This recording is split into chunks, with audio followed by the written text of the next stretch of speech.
Hi,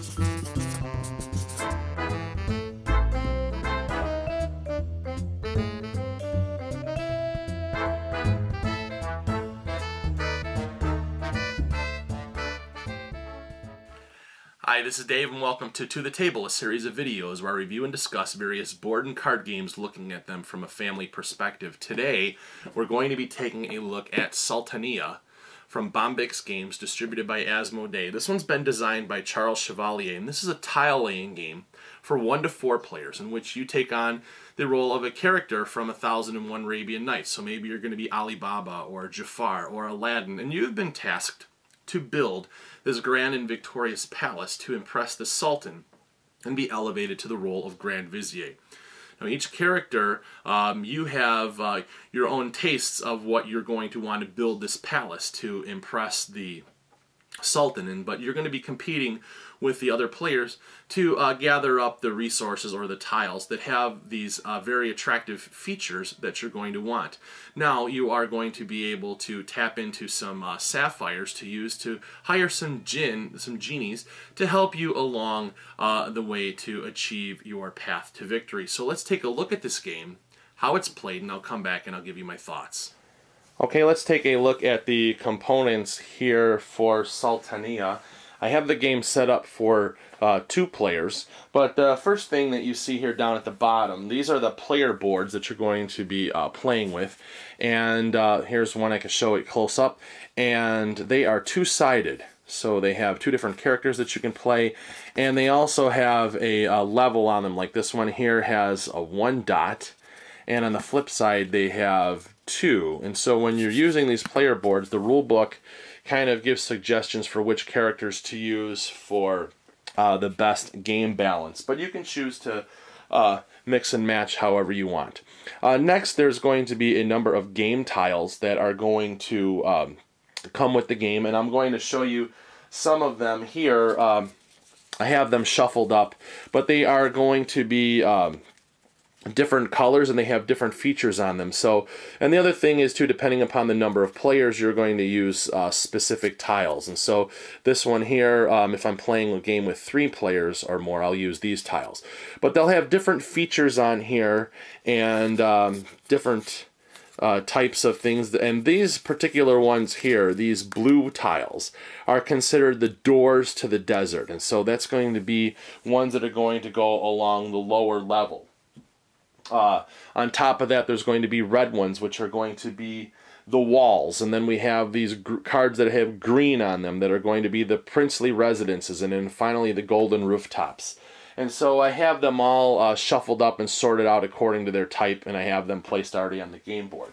But that's those are the some of the components that come with the game. There's also going to be these mystery secret objectives that you're going to have, and they're revealed on the back, but you have question marks on there, and you keep these secret from your opponent, and I'll get to that in a little bit. Next, we also have a scoring track over here. Looks like a magic carpet with the lamp in the middle, like a genie lamp, and you have like a spiraling score track that you can use to keep track of points. And then also in the 4 corners, we have these jinns that you'll be able to use to hire to do certain things for you, and each one of them has a different cost and a different ability.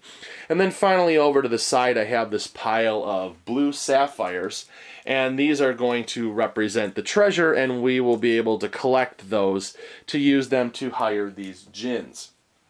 So those are the components of the game. Let me show you how it's set up and how it's played.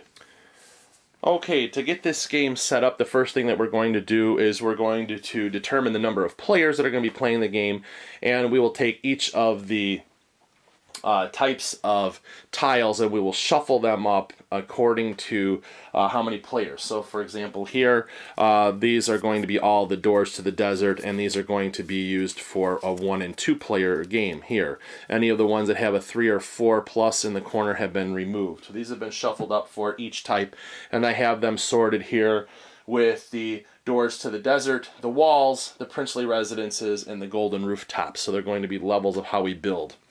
Next, each player is going to choose a player, a character that they're going to want to play. And so I just went ahead and went with suggestions that were in the book. I chose 2 of the 4 players here, and they both are level 1. So we have Alibaba and Scheherazade, I think that's how you say her name. And we placed them placed down in front of each of the player spaces. And each player will have 2 secret objectives that will be dealt to them. And so we keep them face down. We can look at them, and I'll tell you what these mean in a little bit. But we're just going to put these down for right now. And then if we look at the player boards here, one of the things is if you see any sapphires on the board, you're going to go ahead and collect those right away. So Alibaba is going to start off with 4, and she's going to have 2. So I went ahead and have them in their player space. Now there's a lot of information that's on the player board here, and this is let me explain this to you. First of all, we have a starting layout here for building this particular palace, and they're going to be built on levels on top of each other. And we have limits as to how far you'll be able to extend out here. So once we put this other tile here on the bottom for the secret objective, it's going to cause like a vertical limits as to where you'll be able to extend your tiles out. And the other thing that's more importantly is going to be how you're going to score points, because Alibaba's palace is he wants to have specific things here. So for each time that you build a tower, you're going to get a point. Each of these cupolas, you'll get 3 points. And each time you have like a spire here, it's going to be worth 6 points. And then you'll also receive points depending upon how many guards that you have in there. If you have the most guards out in the game, you're going to get 9 points. Second most, 6. Third most, 3. And so those are going to be the known objectives that everybody else is going to see what's going on.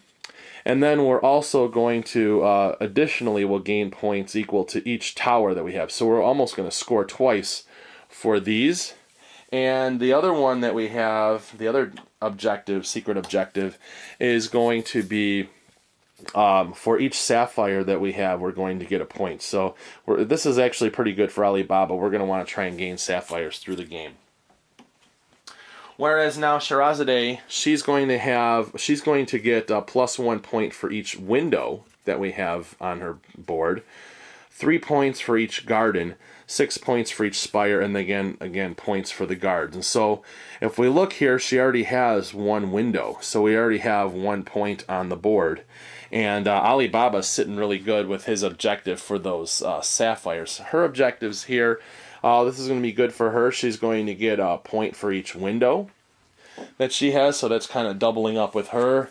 And then she's going to get points for each of the jinns that she's going to have sitting in front of her. So she's going to want to go about round and hiring them and having them in front of her to gain points. So that's what these secret objectives are. So you guys know what they are, but players don't know what they are to each other.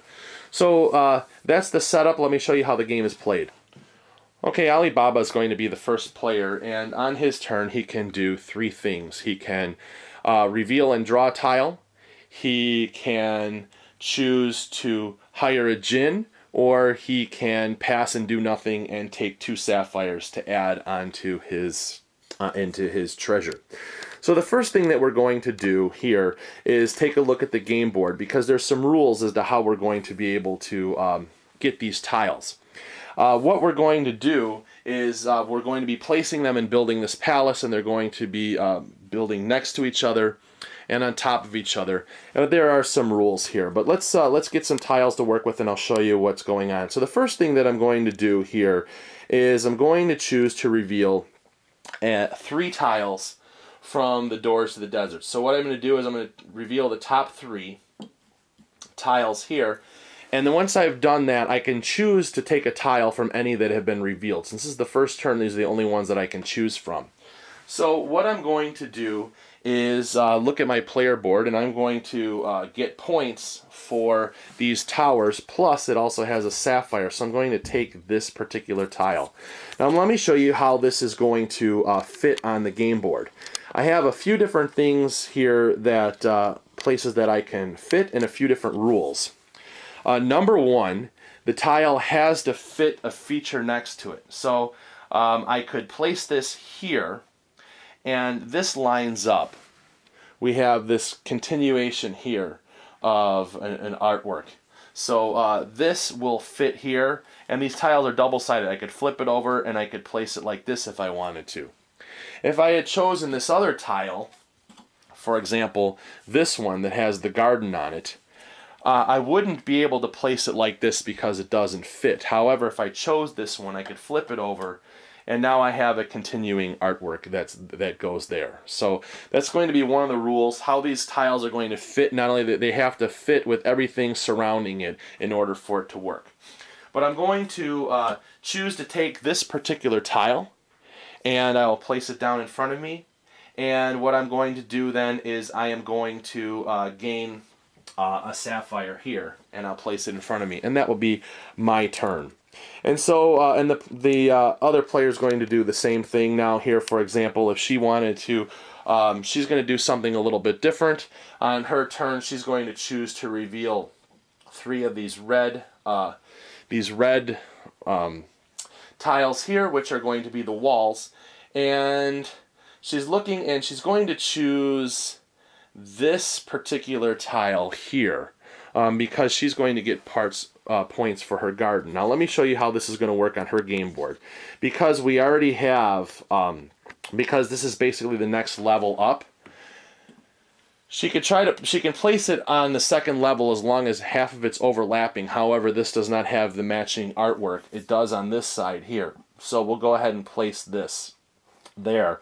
And that's going to be good for her because she is going to score points for gardens. Now she can go ahead and fill in a tile underneath her here, as long as, you know, but she cannot create a hole and fill something in later. And then just for the sake of this demo, had she purchased this tile and a previous tile here, this will go, she could be able to place this underneath here like so, and she's reached the limit as to how far she can go out here. So that's going to continue on. We're going to be building our tiles matching up the artwork here. So what's going to happen is over the course of the game here, we will be revealing tiles, and we'll be placing things in here and trying to find a space where it's going to make the best fit. You can't take a tile and place it upside down, like trying to think like this. And so what's going to happen here is we'll be choosing to reveal tiles. Like even though I revealed from this one, I can choose to take a tile from another pile and go ahead and place it on my game board in order to score points. Now, we're going to continue doing this, building this up on top of one another, trying to get spaces here. For example, I can place this on top of it and build this like kind of a spire here.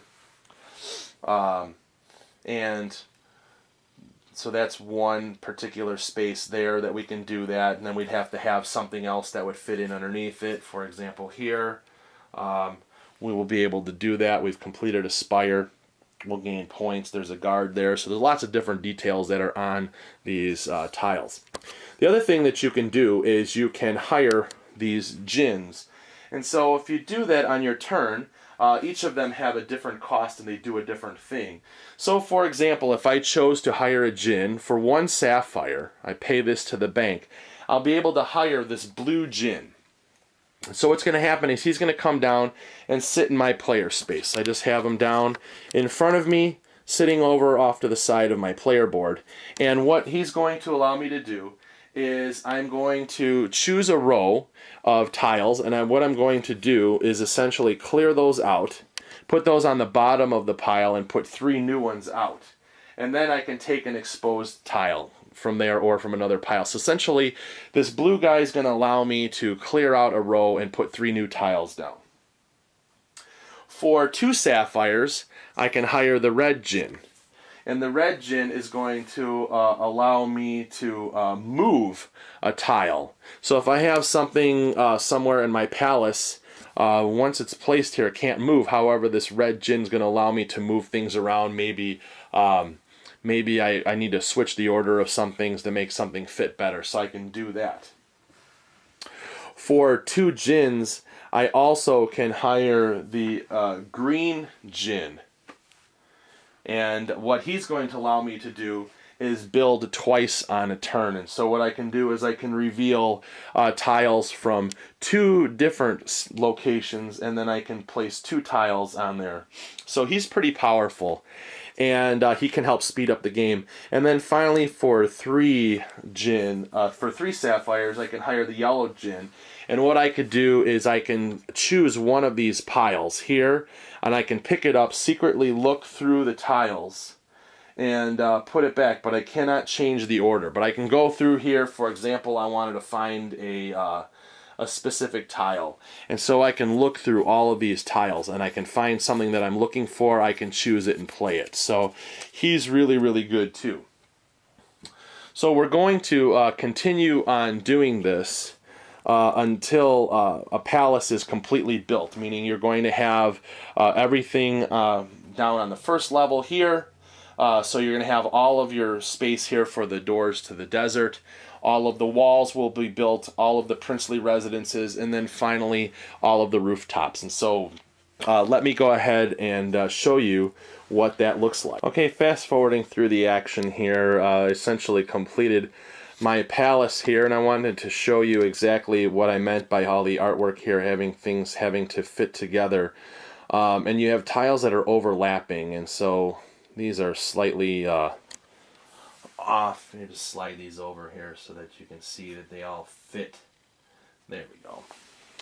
So you can see here where I have a, we're going to go on to scoring here, and I'm going to look at the towers that I have here, and I have, on the first row, I have a couple here. I didn't really build that many towers. I have 3 of them now on the first floor.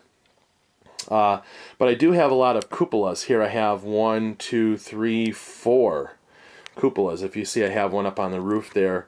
And my spires, I happen to have 3 of them. I have 2 in the middle, and then this one up on the tile counts as 1 in the back. So there's 3 spires right there. So I'm going to gain points for all of those. And then if I look at the number of guards that I have here, I only have a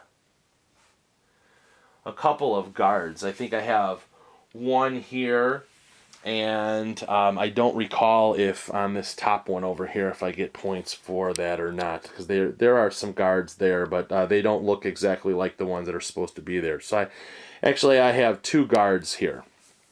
I have 1 here and 1 here, and then depending upon how many I have will determine how many points that I get. Now, one thing that I want to show you is on the rooftops here, this one has this +5, and just by placing this particular tile, I'm going to get 5 points. And so this is what it's going to look like when a tile is completed. There are some boundaries here. I cannot extend along the side here and along the side here. Any tile that I place that would have a sapphire, I would gain them. So if I didn't spend anything, you know, I would have a whole pile of sapphires there. And then what I would do then is at the end we reveal our objectives here, and we will score points. And so if I had 4 sapphires left over, I'll get 4 points for those, plus any of the other points that I'll score on my board. And we'll just compare, and whoever has the most points wins the game. And so essentially that is how you play Sultaniya. Alright, let's talk about Sultaniya here.